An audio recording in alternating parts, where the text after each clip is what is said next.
terjadi di Desa Gebyok, Kecamatan Karangrejo, Kabupaten Magetan, Jawa Timur masih terus berlanjut. Puluhan petani mendatangi kantor Kecamatan Karangrejo untuk melakukan mediasi pada hari Rabu 21 Oktober 2020.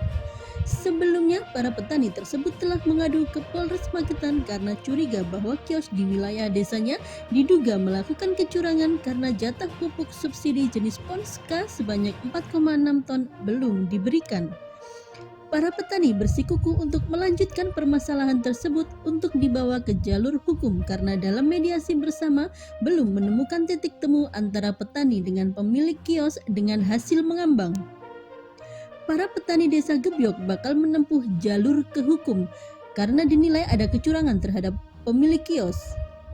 Petani juga meminta kepada Kios Sumber Agung untuk segera memenuhi kebutuhan petani terkait pupuk subsidi jenis Ponska. Ini rencananya insya Allah nanti mau dibawa ke Polres nanti untuk dilaporkan satu pelanggarannya nanti. Kalau memang nanti terbukti dia bersalah, insya Allah nanti petani Gebyok siap untuk melaporkan Kios Sumber Agung. Ya ini segera untuk kekurangan pupuk bersubsidi ya jenis Ponska segera dipenuhi, hanya itu aja. Hanya itu. Nanti kalau itu sudah dipenuhi, insya Allah dari petani sendiri ya tidak mau melangkah yang lebih jauh. Harapan saya seperti itu, mungkin wakil dari petani. Oke, kalau memang nanti ada kekurangan, ayo kita ngomong. Tapi ternyata gimana? Sudah melalui beberapa tahapan, ternyata tidak menemukan hasil. Sementara itu, Sigit Cahyono selaku staf perwakilan daerah penjualan atau SPDP Petrokimia mengungkapkan, menengahi permasalahan tersebut pihaknya menilai terjadi miskomunikasi antara petani dengan pemilik kios. Menurutnya, dalam menyalurkan pupuk bersubsidi di Desa Gebyok sudah dilakukan sesuai data alokasi tahun 2020 dan untuk petani yang tercantum dalam ERDKK. Magetan, Arya Media memberitakan. Kalau untuk dari kami kan menengah ya, karena kan memang terkait dengan pupuk subsidi dengan kebijakannya banyak. Jadi ada aturan yang kita pakai untuk peraturan Menteri Pertanian dan ada juga peraturan Menteri Perdagangan.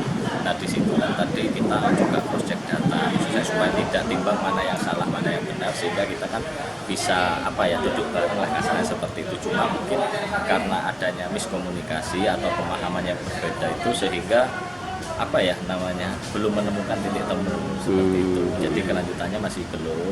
Cuma sekilas tadi saya lihat untuk data-data dari kios itu sudah cocok. Sesuai salur. Cuma informasinya tadi kan ada selisih. Cuma kita kan belum menemukan selisihnya di kelompok tani mana seperti itu.